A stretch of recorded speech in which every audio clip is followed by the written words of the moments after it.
Hi friends, welcome to the Share, Invite, and Proclaim channel. My name is Judy.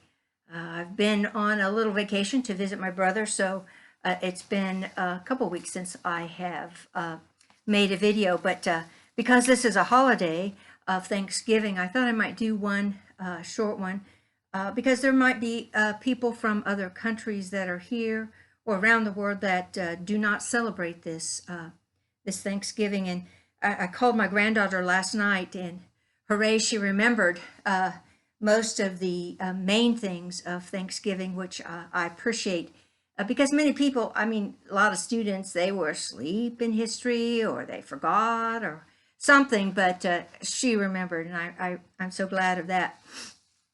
Well, no matter what the date is, we always celebrate Thanksgiving in the United States on the fourth Thursday of November each year. And the original Thanksgiving Day was with Pilgrims and 90 Wampanoag Indians. It was a 3-day celebration in mid-October of 1621.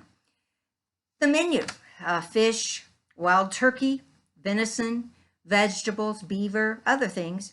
What is your Thanksgiving meal? Comment below. We don't do ham, we do turkey. Do you gather and eat for lunch or for dinner? Let me know in the comments below. Also, it would be great if you subscribe and hit the bell and thumbs up.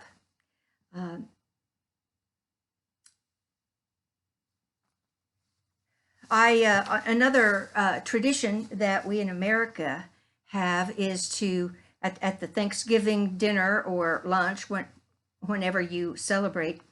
On this day, many families will mention things that they're thankful for. I asked my daughter last night what she was thankful for, and she said family, good health, a home, a job, transportation to work, and friends. Now for me, since I'm retired, my list is a little different. I'm thankful for health. I'm thankful for my family, for friends, for my church, and for my eternal destiny in heaven with Jesus Christ. I'm thankful for my home, my residence. What 4 or 5 things are you thankful for this Thanksgiving? Tell me in the comments below. Well, for those of you who want a little bit more history about Thanksgiving, this is for you. There are some questions. Well, who were these pilgrims? Why did they want to immigrate to America? How did they get the money to finance the trip? Well, these pilgrims were called separatists in England, those that wanted to separate from the Church of England. They wanted to separate because they wanted to have their own churches, independently run for themselves instead of the king or the queen, because the king and the queen were head of the Church of England, or the Anglican Church. And they also, these pilgrims or separatists, wanted to have their own book of prayer. And they believed that the Bible was their only source of authority. That kind of made the king, James I, mad. And so he began persecuting these separatists. There was another group who wanted to reform the Church of England. They were called the Puritans, but they happened about 10 years or so after the Thanksgiving that these pilgrims celebrated. Well, these separatists or pilgrims left England in 1608, and they went to Holland first. And there they had some problems. The parents had difficulty finding good jobs. The children were expected to follow Dutch customs and learn the Dutch language.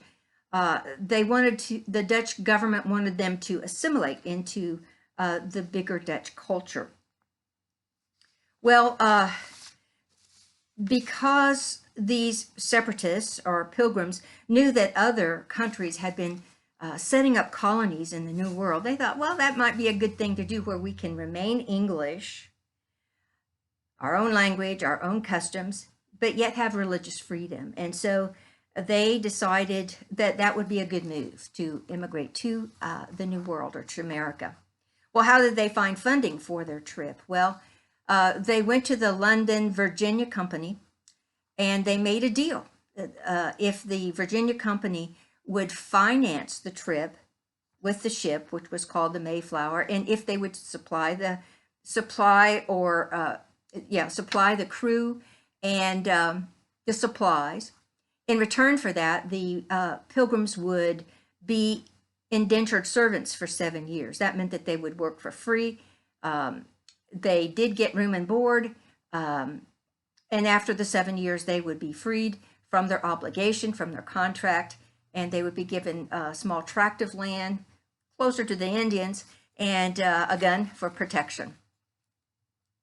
Well, so this agreement was made, and the Pilgrims leave Holland in September the 6th of 1620. It took 65 days to get across the ocean, and they ended up landing around November the 11th of 1620. Now, they didn't just land and get out. The captain of the ship took about a month to peruse around the different area around Cape Cod to determine where he wanted to land. And so by December 20th, that decision was made to land at Plymouth. Now, Plymouth had been named by Captain John Smith. Captain John Smith had been there in 1614 to make a map of the area, and the captain of the Mayflower had a copy of that map. You remember Captain John Smith was the one who saved the Virginia colony when he made the rule, if you don't work, you don't eat. Because the settlers there wanted to look for gold instead of trying to find or prepare food for the winter. And so half of them died that first winter. And that's when Captain John Smith made that rule. He also negotiated with the Powhatan Indians and ended up marrying the chief's daughter, and her English name was Pocahontas. After an accident, Smith and his wife went back to England for a period of time. When he recovered, he decided to go back and do some more map work, which he ended up around the Cape Cod area. And that's why then the captain of the Mayflower decided to land at Plymouth. Now, on this trip, they had one birth en route, and they named this child Oceanus. Appropriate. But they also had one death. When they arrived at Plymouth, William Bradford's wife fell overboard and drowned. So they added one and lost one. So the first thing that they had to do was survive. They had some of the facts about the passengers. They had 150 people. 50 of them were the crew. Then they had two groups of people. One were called the Saints, and those were the Pilgrims or the Separatists. The others were called strangers, simply because they wanted to go on this trip for financial adventure, financial independence. And so you have, before the residents, or before the passengers get off board, they decided to sign a compact. It's called the Mayflower Compact. Mayflower named after the ship, but compact means an agreement. And this agreement is that they would follow the rules made by the majority of the people. And so that became the Mayflower Compact that they followed. As more and more people came to Plymouth, I think its top population was about 300, they elected representatives to make laws for them. Now, John Carver was the first governor. He only lasted about 2 months when he died, and they elected William Bradford. He was the husband of the wife that fell overboard and drowned. But anyway, William Bradford was their governor, and he was reelected 30 times. 1 year terms, So for 30 years, 30 times he was reelected as governor. Now, like I said, these pilgrims, these passengers, needed something to help them because they, here it is December in Massachusetts. I can't say that too well. And they, snowing, their supplies eventually run out and they need food. And so they were approached by two Native Americans from the Wampanoag tribe. Hope I'm saying that right. The first one was Samoset. Samoset had been up around the Maine area, and he had traded with English sailors that were there getting cod. Cod became an important delicacy for the Englishmen. And so he learned a little bit of English. And then he brought Squanto, also a member of the Wampanoag tribe, who knew a lot of English.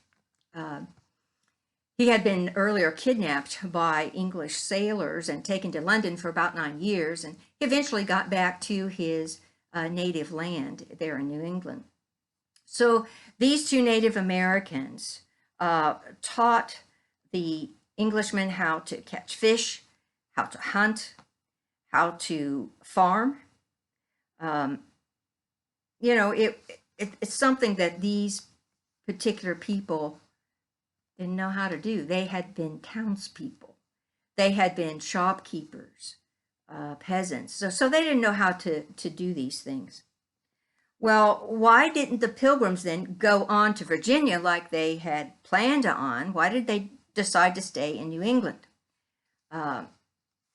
And the reason why they went to New England is because a storm came up, and with the currents, pushed them north from Virginia to New England. Well, why didn't they go back to Virginia, where they were supposed to be indentured servants? Well, it was their belief that God caused the storm. God wanted them in that particular place where they were.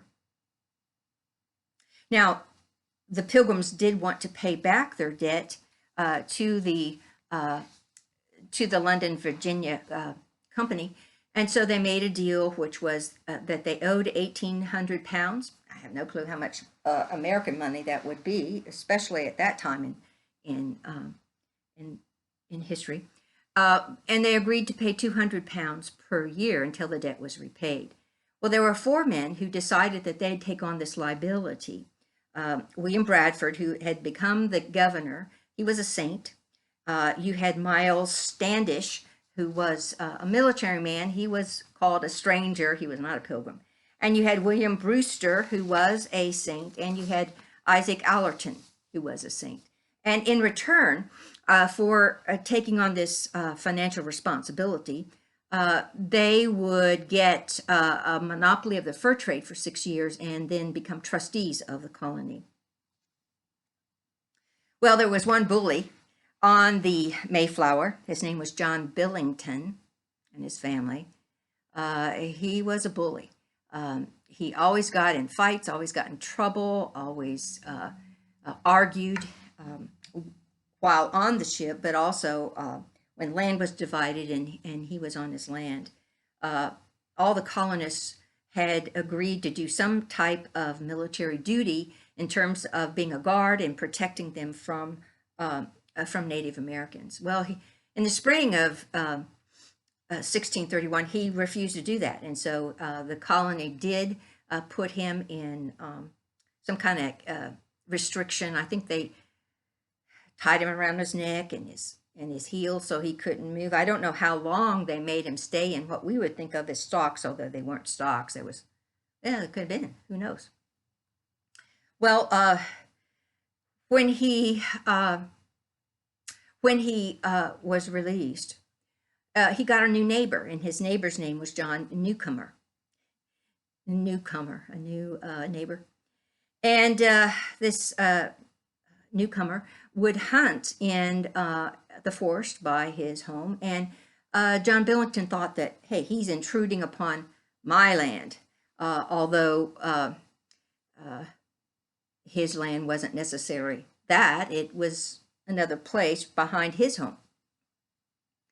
And so as a newcomer was out hunting one day, Billington went out and shot him and ran off. Well, neighbors found him, brought him into the town, and tried to help him in his injuries. And he told them who shot him. He identified Billington. Well, he lingered on for a few days. Billington returned and went to the town, and there he was confronted by Newcomer and the townspeople and identified as the culprit.